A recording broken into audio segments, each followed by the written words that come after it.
It's the spring equinox, the astrological new year. What in the heavens is going on? Welcome to my channel, Constructive Interference. I am the Mad Medicine Woman with good reason.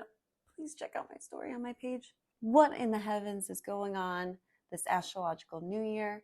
Having initiations, Aries season, the essence of initiation. What are we going to do with this portal of energy? Take advantage. March 20th. Also, the sun is sextile to Pluto, entering into Aries, the lattice degrees of 29 degrees Pisces, Pluto at 29 degrees of Capricorn, breaking through barriers, achieving the impossible. The sun sextile Pluto, the sun in Pisces, maybe still giving a little light to our dreams, moving into Aries, this initiation of ideas, the seed bursting out of the pod with Jupiter there. All this work and accumulation and fertilization with the lack of fertilizer, with the North Node and Uranus there in Taurus, but Mars in Gemini that's been stewing our minds on how to act coming this spring. Mars has been retrograde since October 31st in Gemini and is now finally able to be released and is going to move forward and is moving forward. The Sun, Jupiter, and Aries giving us vitality to work on these ideas and initiate these starts. Hopefully we'll keep these going, as Aries is better at beginning things than finishing things. So it's really up to us. That's where we bring Taurus season in to bring it practical and put those steps into the physical process.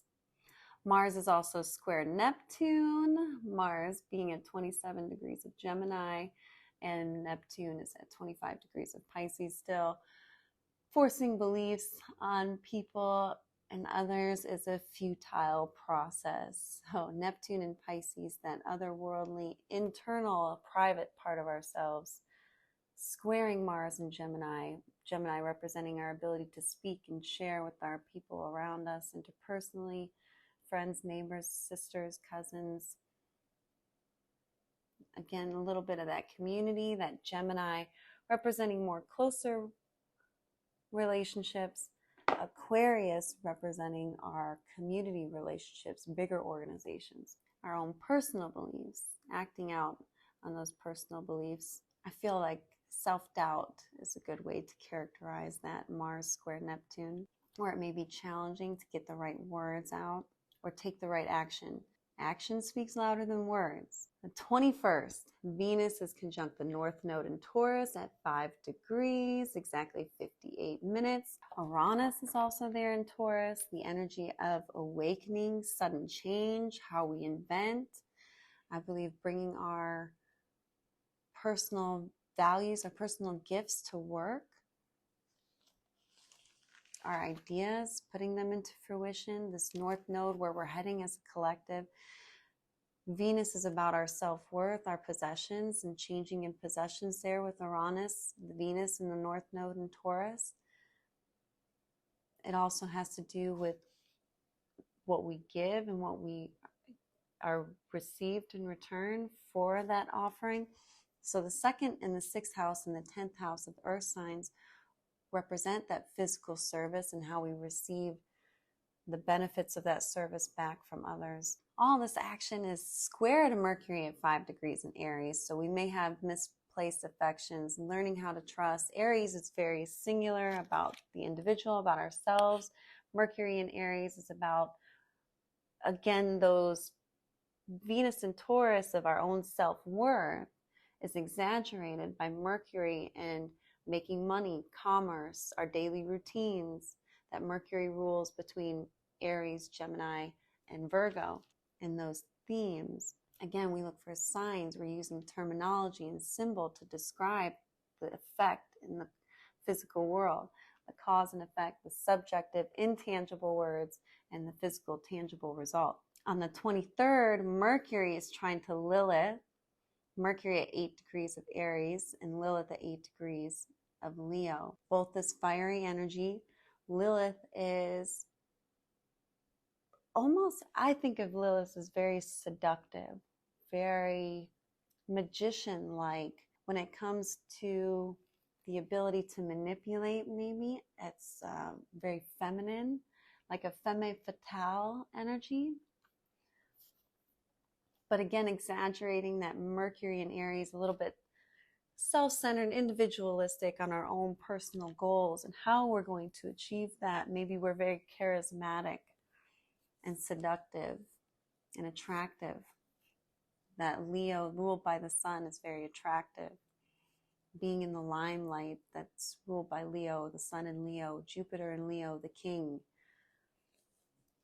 which King Charles in his birth chart, and seeing Jupiter in Leo in his birth chart.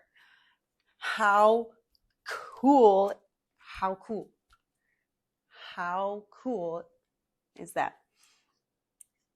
Seeing the signs. It's worth studying. Venus squares Lilith, though. Venus in Taurus at 7 degrees on the 23rd. The temptation to spend, the seduction, again, it might be a challenge for other people. Other people might not see us as well or like that. I know at work I get a lot of crap. Venus ruling the houses of Gemini and Libra, the interpersonalness of relationships, who's around us in our daily routines, who we're seeing all the time. Square to that Lilith, square to that feminine, charismatic, seductive part of ourselves. I've heard some young astrologers talk about the Mars and Moon squaring Saturn. I don't see that as a very big, harsh square, breaking down barriers, be emotionally fraught, sometimes having to work out the rules, working around the rules, maybe bending the rules, or wanting to. There might be consequences to that. Mars and the Moon, our emotions and actions, square to Saturn. Be careful of any consequences. But I don't think that's quite an exact square. 26, Mercury conjunct Chiron. It's both at 15 degrees. I believe is support for our ideas that are hidden behind our wounds, our past, what we've had to work through thus far, bringing into focus, coming into attention, these hidden wounds maybe we don't show everybody. In our first house of Aries, maybe that's coming to the forefront, that we're trying to speak our stories and what's happened. Aries representing the first house, our first impression, our self-projected image. With Pluto in Aquarius, I hope it's giving us that support to share or tear down our personality or reveal our personality. That Aquarius, their uniqueness, really disrupting our social views, might not be as easily accepted as it is for us to express right now, which is a good thing. We're working through this. On the 28th, Mercury is conjunct Jupiter. And on the 26th, the Moon and Mercury are conjunct Jupiter. On the 28th, Mercury at 18 degrees of Aries is an exact conjunction with Jupiter at 18 degrees. That might exaggerate, be very idealistic about our goals, our ambitions, our economic ambitions, how we financially wish to prosper ourselves. Aries again being about the individual, Jupiter expanding and exaggerating in a good way, bringing us hope and optimism about our future. And maybe really putting into focus our future is this Pluto in Aquarius moving in on the 23rd, that puts a big emphasis like life or death, that Aquarius represents people as a whole, the greater good, also represents inventions, but it is in then the theme of the future, representing the future and putting our future into focus as if life or death. On the 29th, the sun is trine Lilith. This is at 9 degrees of Aries, the sun, and Lilith is at 9 degrees now of Leo. Mars is also trine Saturn. Mars will finally be at 2 degrees of Cancer, Saturn at 2 degrees of Saturn at 2 degrees of Pisces. But the books say realism and courage are the driving force of power.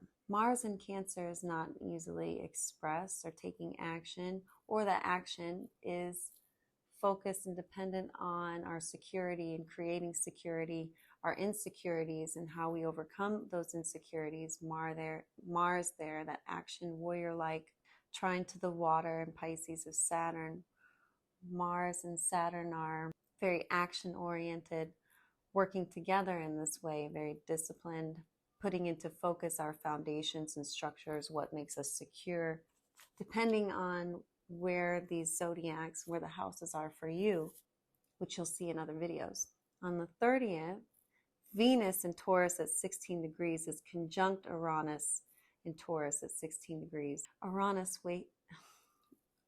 represents the energy of awakening and sudden change, how we invent.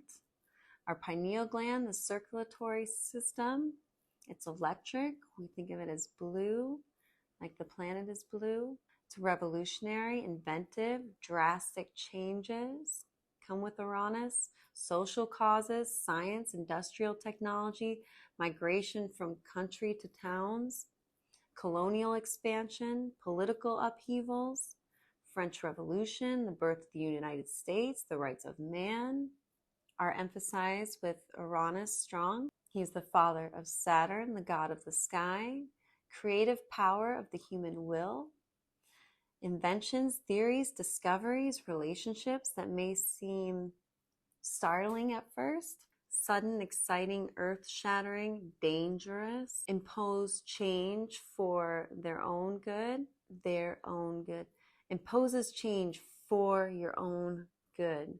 Industrial conditions for workers, forming unions, for example, came with Uranus in the industrial age, in the industrial revolution. Tyrannical and restrictive Uranus can be. Promethean archetype of inventiveness. The creative force behind love, vengeance, and growth of vegetation. And I do associate Uranus and Vulcan as the esoteric rulers. Like I said, I don't like to use the word rulership. They exalt, they bring out the qualities, they manifest, they hold the qualities of Taurus and Uranus. I believe there's a great connection there between Taurus, the bull, and Uranus that can make changes and do things, especially the Aries, Gemini, Taurus zodiacs that are great with electricity, engineers. Also the Tauruses that work with agriculture or even the materials of the earth. I know Taurus moons who are in flooring that rip up hardwood floors and materials of floor. And they carry heavy loads on their back, like the bull. Venus is the energy of pleasure, all that is beautiful, graceful, charming, tasteful. The Greek Aphrodite, born of the foam and blood of the castrated Uranus, when Saturn had taken his sickle and castrated Uranus. Venus also married Hephaestus, or Vulcan, craftsman of the gods. Venus is the energy of pleasure and how we love. She also had many affairs. It's very seductive, those interpersonal relationships, and even having discipline in some of those personal relationships where Saturn begins his exaltation there in Libra, where Venus is focused. Venus is also focused in Gemini, exalted in Gemini, very interpersonal, in Taurus as well. Venus is exalted and enjoys to be in Taurus because she represents possessions, the physical world. Taurus is the cerebellum, the physical world around us. Mother Earth, and what the earth gives us. Our Mother Earth and what we get from Mother Earth. Taurus makes great cooks. They can use materials from the earth. They rule the throat, can make great teachers, can make great artists, hitting the bull's eye, bringing the art out of the painting.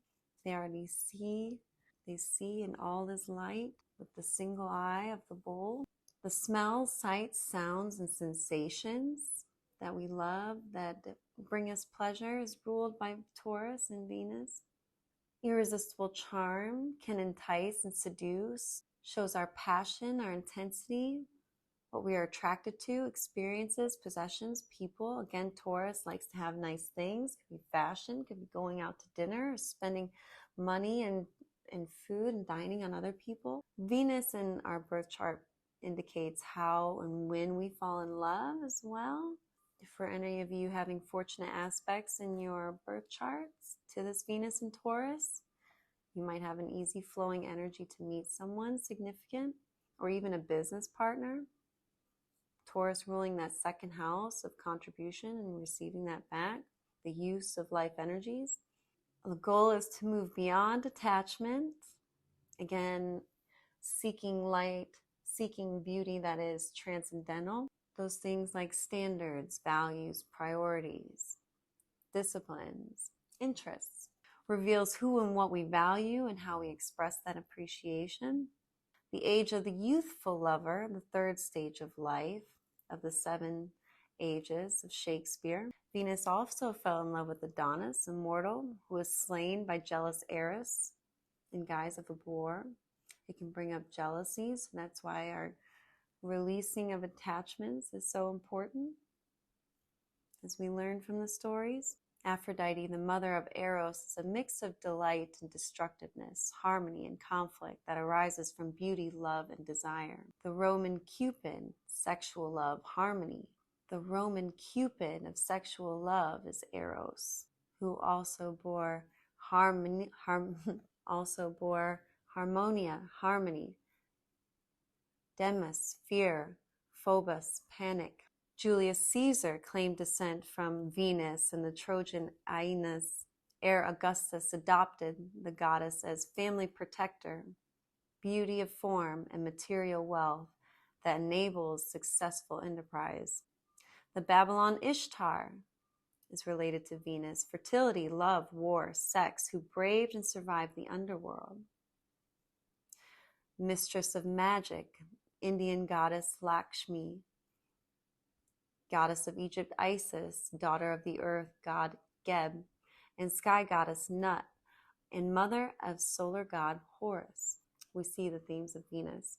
The prince of Troy, Paris, who confessed Venus as the most beautiful to heir Helen of Sparta, and Troy was destroyed for going to retrieve her. The Aztecs viewed the god of the planet Venus as the morning star, Tlaxcalpantecutli, a dangerous and malevolent deity who shot self-destructive darts and arrows. The Mayan wars coincided with Venus cycles. The morning star were first visible in the eastern horizon to the Mayans just before sunrise. Venus, Uranus, and Taurus epitomizes the rich beauty and strength of the material world. Take stock, consolidate to create something real and long-lasting. Venus loves beautifully and self-indulgently, enriches in love and devotion. We feel the world is reliable and secure when Venus is in Taurus. Affection and creative power provides resources, strength, and time for projects to grow into splendid completion. Beware of excess of temptation.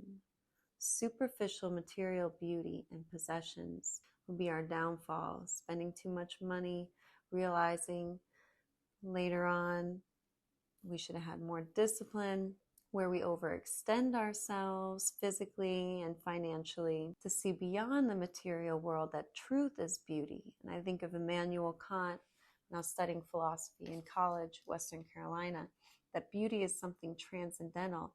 Like when we say confidence is beauty, or beauty is confidence, or when we think of our standards, our values, our priorities, our daily routines, how do we spend our time, our disciplines that can be attractive, these intangible things versus the physical, tangible, material beauty. Uranus invents radically and destructively in Taurus.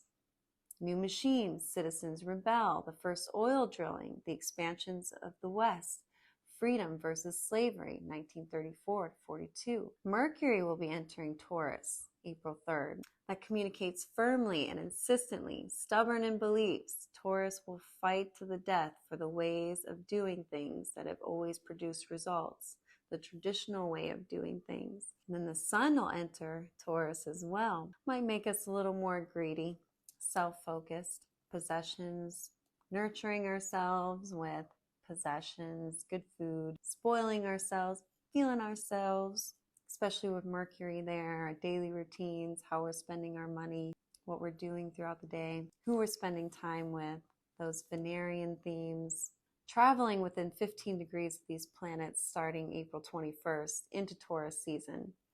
So stay on the course. You're building something. Taurus, the Pentacles, for those tarot fans, slow and steady wins the race. We are upgrading our life. Let me know how Taurus season is affecting you, where Taurus is in your birth chart, how you are seeing the signs, and how you are being strong like bull, getting through it, taking the bull by the horns. This is Constructive Interference. Constructive Interfere down below. I'm the Mad Medicine Woman. Until next time, please go check out my story.